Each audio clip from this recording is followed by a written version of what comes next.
Thank you for staying with us right here on Good Morning Kenya. And Good Morning Kenya gets to continue. The segment on air right now is Women at the Forefront. And you know, each and every Wednesday, we ensure to bring you women who are in different fields, and not just in these fields, but excelling in the fields that they are in. Today is no different. I have with me a beautiful looking lady. Her name is Evelyn Olo. Evelyn Olo is a digital development expert. She is a celebrated African cybersecurity expert, and also the founder of a cyber school.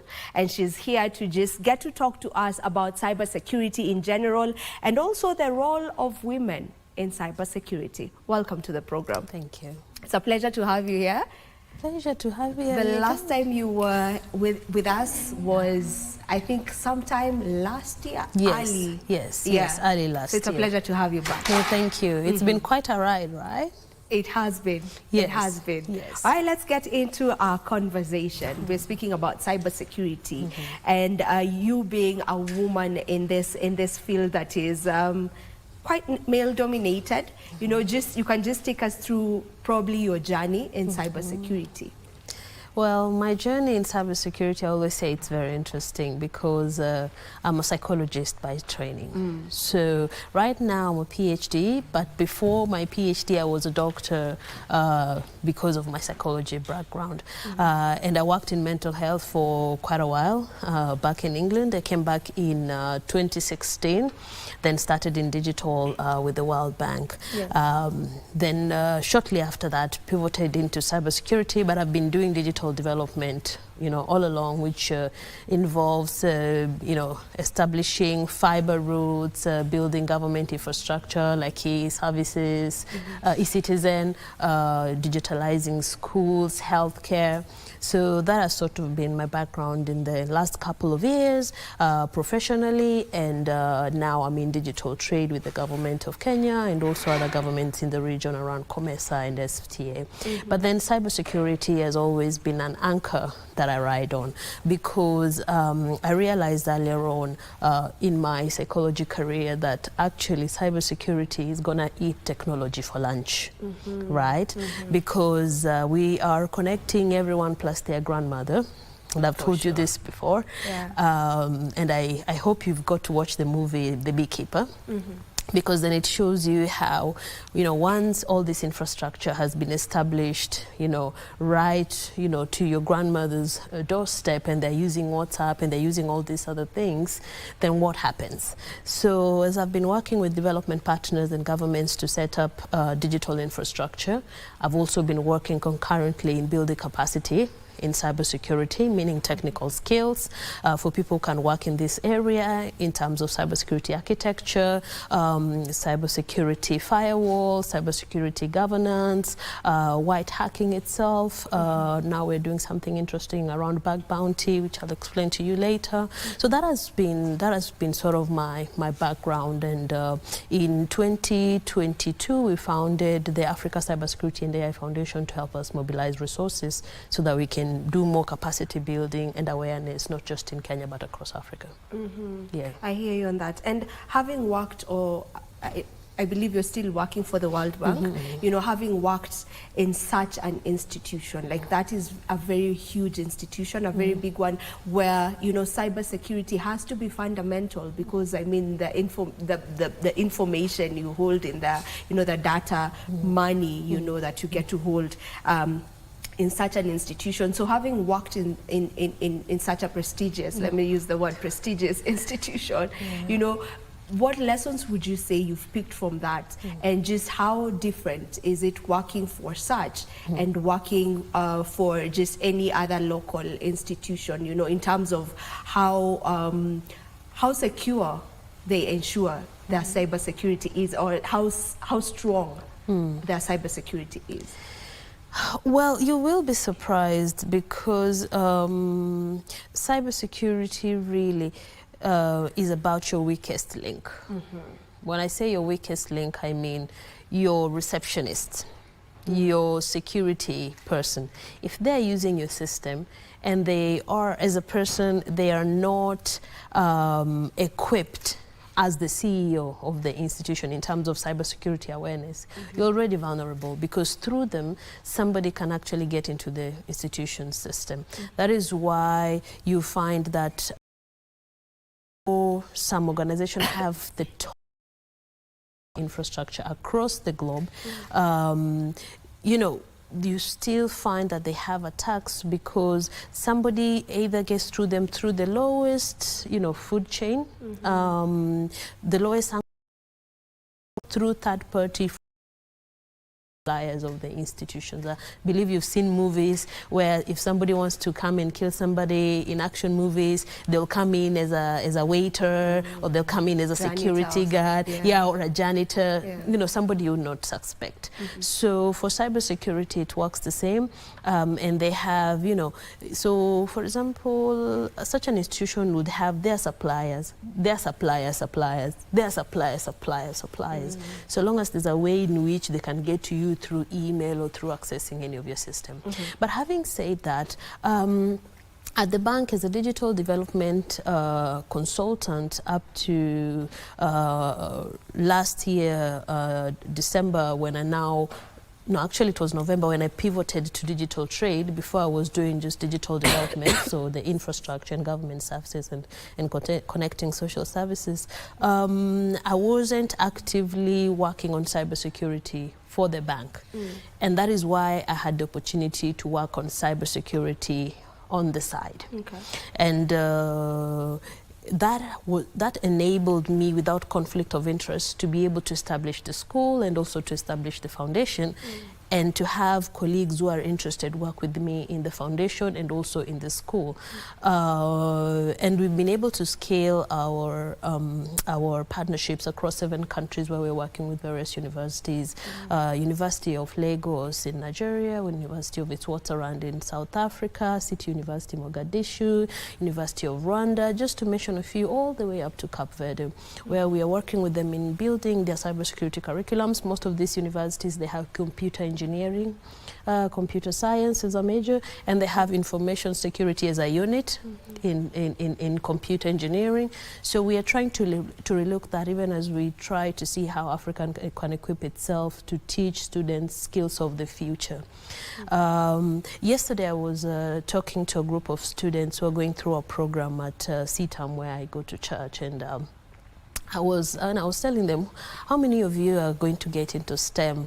And almost all of them were going to get into STEM. Then I asked them, how many of you are currently using, you know, ChatGPT or DeepSeek or, you know, any of these AI tools on your day-to-day? A couple of them were. And then I asked, how many of you, your parents, are in professional fields like accounting, finance, banking?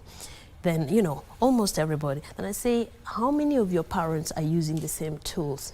Everybody was like, and I was like, if right now your parent is not using any of these tools or equipping themselves to use tools for their niche area, even if they're in HR or PR or marketing, then your parent might be out of a job in the next few years and you will not have livelihood. So I was telling them, it's your responsibility to learn 2 things. It doesn't matter if you're going to do medicine, it doesn't matter if you're going to do piloting. You need to, on top of that, build skills in cybersecurity in terms of capacity, not just awareness. So skills where, yes, you're able to protect yourselves, but also you're able to protect those around you and do the bare minimum to even protect an organization, like, you know, firewalls, passwords and stuff like this.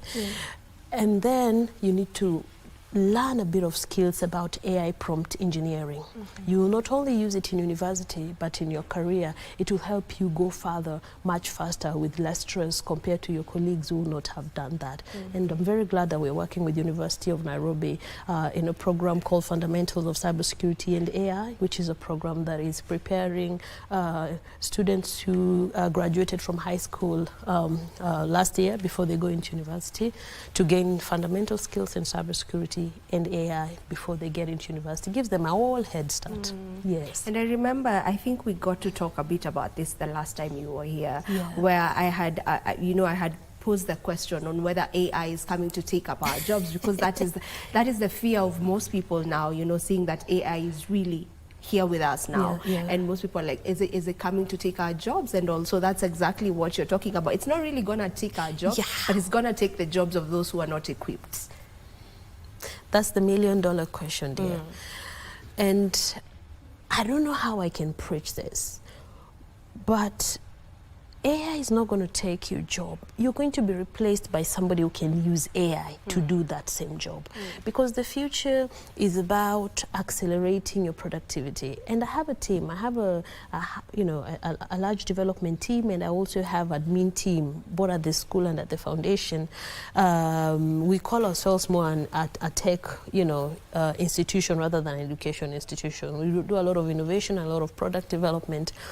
And I urge them to use AI all the time. It cuts your lead time by, it accelerates you by 20 times. Because if, for example, you are to write a pitch or write a deck or write a proposal or, write a code, if you were to start from scratch, you need about 3 to 5 days just kind of trying to think, what am I going to write? Where am I going to start? This, that.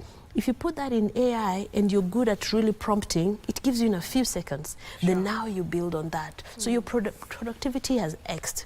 So then your boss will see that if you're not able to use AI to cut that lead time on doing anything, then they will employ somebody who will be able to do that, because organizations now are supercharged. They're able to do more. So AI is not going to replace you, but somebody who can use AI to do your job much faster, much better, much cheaper, for sure is going to replace you in the next year or so, and that is the simple truth. And that is why for our programs, before we were doing pure cybersecurity, but now we've embedded AI as part of the curriculums we have. And also in our Bug Bounty program, which I don't know if I mentioned to you before, where we're working with researchers across Africa to sort of monitor and audit cybersecurity systems. For example, now for KBC, we'll work with KBC to come. I'm sure you have very strong cybersecurity measures. But then what a Bug Bounty program is, where we're doing responsible disclosures, where our researchers will then check KBC's parameters without, what white hackers do or pen testers do. They come to KBC, they're told, only check this from here up to here, upper. Usiende, don't go here. It is live, it might take our program down. That one don't touch. But when it comes to Bug Bounty, we call it the wild. You don't give any parameters. So our guys will just come and check everything. The way an ordinary hacker, when they come, you won't tell them, hey, please don't hack me over here, just hack me over here. But your cybersecurity guys, that's what they're doing. They're working within parameters. So what we're doing with Bug Bounty is that we're working with organizations to supercharge their cybersecurity, because even as organizations adopt AI and, are accelerating their productivity, the risk to that is now cybersecurity has gone to the next level. The way we are using AI to accelerate our work, also cyber criminals are using the same AI to now 10x also their output. So then through the Bug Bounty, we are able to do something called responsible disclosure, where we'll come and say, hey, we were walking around KBC, just hanging around, and these are the things we saw, and we are giving you the next couple of days or weeks to sort this. Otherwise, we're going to take the next action, which will be maybe to report this, or report this to your audience or the audiences that might be affected. And we are doing this for both national institutions across the continent, multinationals, but also, you will be impressed, small businesses. And when you have your hospital somewhere in Congo, patients' data, or you have a small 10-person law firm, in town, and you're doing all these transactions. You have these interesting cases. They are somewhere online, and people are able to actually just hang around and kind of see them. You're putting people at risk. So it goes, from that to blue chip companies that I won't mention. That are doing financial transactions, and you can see that this is how we can move a couple of millions in the next couple of minutes. We tell you, hey, we've seen there's a door here, somebody will be able to move $1 million in the next few minutes. So then responsible disclosure is about you now to see what you're going to do with that information. But for us, we call ourselves cyber cops. So we tell you, hey, this is what we've seen, and you need to actually act on it, or these are the repercussions for you to do that. And for us, that also gives our youths jobs, because, you know, at a cyber school, we've trained so many people in cybersecurity, and not just theory, practical. You know, and you know, opportunity to look around and see interesting things around responsibly. We call it responsible disclosure, because then, you know, they don't mess any systems. It's not like you know, they're not like hackers. They will come and hack and then ask you for money or something like this. So we give them an opportunity to practice the skills. There's a lot of youth who, we have about 1 million youths who graduate every year from campus, from all universities across Kenya. Now multiply that across Africa, and a good number of them are going into cybersecurity, are going into very niche fields. So we're giving them opportunities to be able to practice through this. And for AI, we are actually congregating their IP, intellectual property, and whatever models they're building. We're trying to aggregate them, both in Kenya and Nigeria, trying to aggregate whatever innovations they have and negotiate as a block to try and sell this IP to international players like NVIDIA, like OpenAI, but with royalties to them. So that they can earn in perpetuity from their innovation. So there's a lot happening in the space. And, you know, just speaking, you know, speaking from that, you know, and you know, the area around AI and the fact that we all should be equipped when it comes to AI. Probably for someone who's in, you know, the medical field, someone who's in accounting, or a journalist like myself, where should one begin? Probably one is asking that question. Now, where to start? Because, okay, it's here, we need to get into it. Where should I start? Do I go enroll into, you know, school all over again? Like, where should one begin? Well, I'm glad you've asked. So let me ask you, are you currently using ChatGPT, DeepSeek? You're using some of those tools, right? Of course, on a day-to-day, just kind of work stuff, doing research stuff, using research. Now, you've been doing that for a while, right? Now, that's the first basis, because the first basis is to basically just kind of mess around with it, really. And one mistake that I see a lot of people do is that you talk to these AIs as if they're not human. AI is a human, and the more you talk to them, the more they understand. You'll be shocked if you took somebody else's phone or computer and you ask the same question, to give you a very different answer. That's true. Because over time it has learned you. It has learned what you like, what you don't like, how you like responding to things, how you like doing your research. So it is studying you as much as you're giving it information. So as you're using these AI tools, try to be as personal with them as possible. Speaking like to a friend, so when you're chatting it up or giving it voice prompt, speak to it as you would to a friend, and then it's learning you, and then as it learns you, it responds back to you better and better. That's the first basis. The second basis would be to enroll for a program like AI for All Specialization, which a cyber school gives to different professionals. And what this program does is that now, for example, you as a journalist, it will take you through tools that journalists like yourselves are using to accelerate their productivity to 20, 30, 50x, you know, from what you can do right now.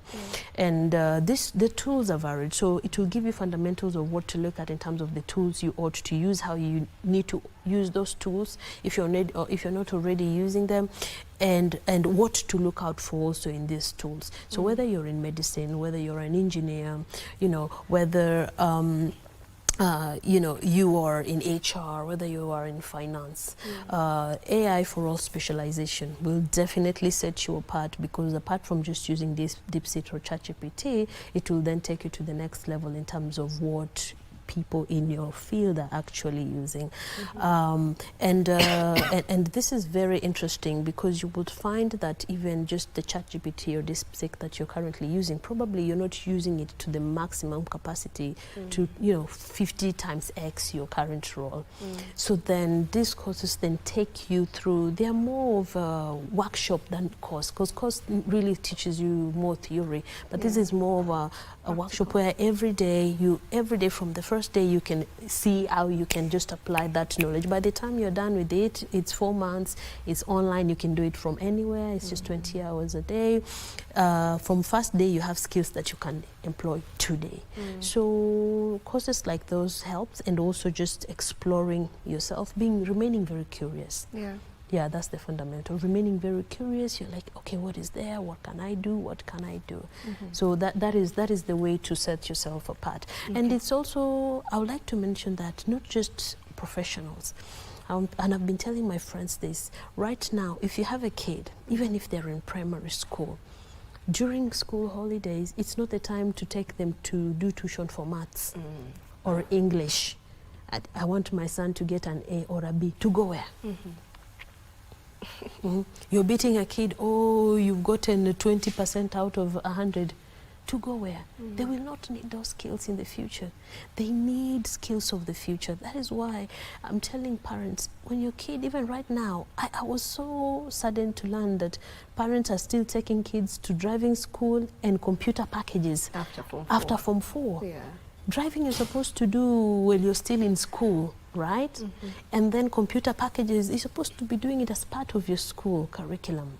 I mean, schools are supposed to be compelled to find a way, even if it's in a center somewhere, if it's in the village, for that kids have those computer packages before they graduate. But the good thing is right now, you can actually ask ChatGPT to show you how to do calculation on Excels. You don't have to sit in school like us and do and grilled, be grilled on it. But whether your kid is in primary school or your kid is in high school, you need to, we call them summer holidays, or during breaks, like now kids are coming to break, right? In the next couple of weeks. You need to take your kids to a place where they can, mess around with robotics, they can mess around with AI, they can mess around with cybersecurity. They need to learn how to break things, how to put things together, what to look out for, critical thinking. These skills, by the time they graduate from either primary school or high school, they're way far ahead. Otherwise, they will be like 20, 30 years behind their peers in the US, in the UK, and other places where now this is what students are learning. So I'm glad that we've partnered with different partners, including the University of Nairobi, which is the anchor partner we are working with for the bridge course for students going into campus in September. For that, it's a 2-month program, half day at Chiromo campus, and it's highly subsidized by the Africa Cybersecurity and Data Foundation. So it's just about I think 25K or something like that for Kenya shillings. And then there's various programs for school holidays that we're working with different institutions, but also majorly University of Nairobi. So those are some of the things that will actually really take you apart. I was even talking to my church and telling my church, you are spiritually nourishing people, but you're not telling them they'll be out of a job in the next 2 years. That's evil. Pastor needs to actually, because they will probably listen to the pastor if they tell them, hey, listen, you need to rethink your work right now and rethink how your work looks like in the next 2 years and whether you have a job. The world is changing. It is changing, and I love the fact that you are now, working with the younger ones, this youngings, the Gen Zs, and even the other generation. Is it Generation Alpha? Yeah, the younger ones, because they're very... That's a dynamite. I have a nephew who's like 4 years old, and he knows how to search for things on the phone. He knows he doesn't need to type because he doesn't know how to write, but he'll just speak to the phone and gets whatever it is. And how did they learn that? And that is AI. So if that kid if that was their own gadget, remember, if they spoke to that gadget in the next 5 years, in the next 10 years, that gadget will know that kid more than their parents will ever know them. For sure. Yeah. For sure. Yeah. All right. It's about time we all get involved in this, you know, changing times Yes. for sure. Yes. I want us to talk about the role of hackers in cybersecurity, Yeah. and just how well can institutions cushion themselves from the black hackers. Yeah. You know, when you see hackers in the movie, they have a hood, they have a black hood. They're somewhere in a basement, you know, typing away, and the numbers are actually going. Well, a hacker can be just a beautiful lady like me, sitting here with you, chatting with you, and just like doing my things and check, you know, I'm in your phone, I'm kind of just looking around what's interesting in your phone. So first of all, the notion of hackers needs to change, right? The notion of hackers needs to change. We have white hackers, and then we have the hackers. And the hackers, they're well-resourced, sometimes, most times actually right now, because the war of the future is going to be fought in the cyberspace, not in the physical space. Mostly they're state-sponsored. Some of them are money-driven, but we're also getting a large crop of them that are more humanitarian driven. So you find even the wars that we are currently having around the globe, we have a group of hackers who are coming together and supporting countries who they think are being, are facing injustices. So we have different type of hackers now. Hackers are causing havoc, my dear. Hackers are causing havoc, and I was laughing with somebody yesterday because I invested in a bag eliminating startup. I mean, like bed bugs. Yeah, like bed bugs and Mende. And they were like, Eva, this is way far from your portfolio.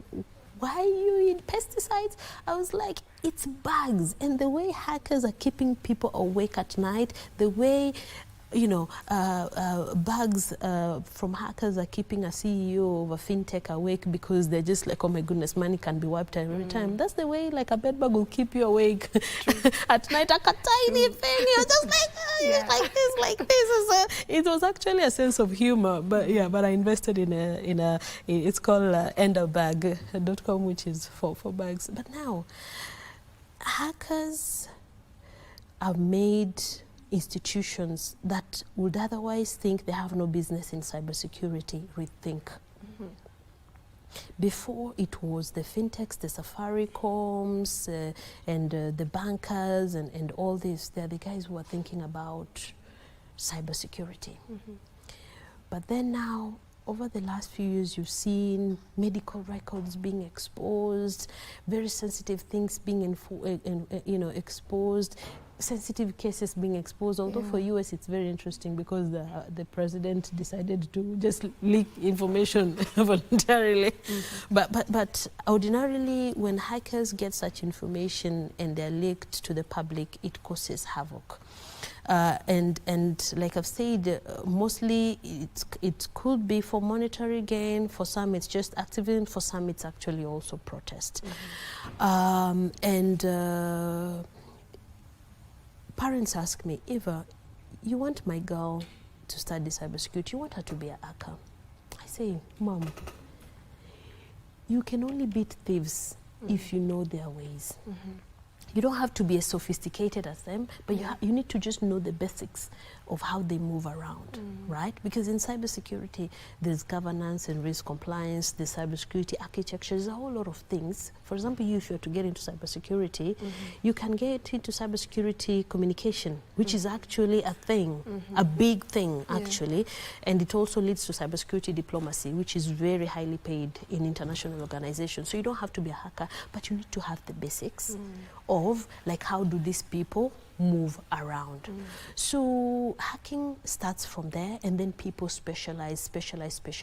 And now with AI tools, You don't have to, you know, before you would have to study, you have certification up, you know, very sophisticated certification which will take years. But now with AI, this sophistication, within 1 year would have mastered at the top level. Now it's about your curiosity and about your creativity in terms of how you move around. And that is why as the black hackers, as the black hackers are moving around, also white hackers need to find their way around AI and how to accelerate their speed. The truth, which is the saddest truth, which I will tell you, is that the good guys will never catch up to the bad guys. Not in a million years. Yeah. Why? The bad guys are well-funded, well-equipped. The technologies that hackers are using right now, organizations can't afford them, even in the next 5 years, right? Because right now there's technologies, I can use AI and I can actually call your mother as you with your voice, with your number, right now. And tell you, Mom, I've been in an accident, or oh, my house is locked, oh please Mom, send me 10K. So let's say your mom is even somewhere deep in the village. The old poor woman, even 2,000 she doesn't have. She will now have to go around trying to collect this money, say, oh, my daughter's been in an accident, oh, this. Even if it's 50, 40,000, your mother will get. Your mother would rather sell her whole house and send you that money. Then later on, you finish this show, you're like, hey, everybody's trying to reach you. Like, I've got this many messages, what is happening? Before you know it, your mom had gotten a message that you've been in an accident, or I don't know what, they've sent 50K. So you see how this operates. So all right, I'll have to cut you short. We